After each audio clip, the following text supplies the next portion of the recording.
Hey guys, and welcome back to this channel. In this video, I'll be showing you guys how you can apply motion blur to your photos or videos in CapCut PC. I'm just going to basically select the images and I'm going to, add it to the timeline. If I could just do that.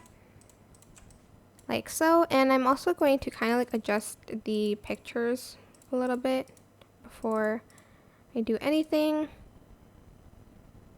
Like this one.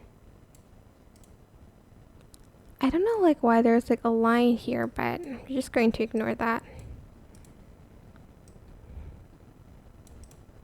Like this one.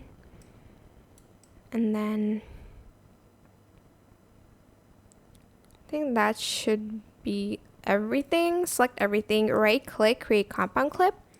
Select the clip again, and then as you can see there's a motion blur, and it does take a few tries to like tick the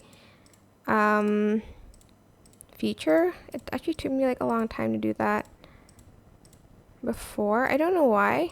Hold on. There you go. So you have to actually like press on it for a few times. You can adjust the blur here.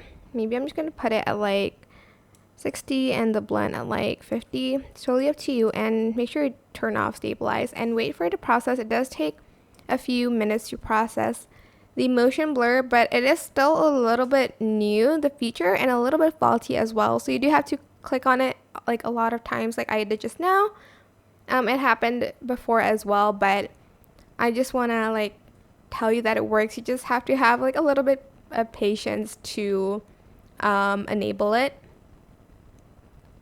And we're at 90% now, and it's almost done, and your pictures or videos should look like this. I hope this tutorial was helpful for you guys. Don't forget to like, comment, share, and also subscribe to this channel if you haven't done that already.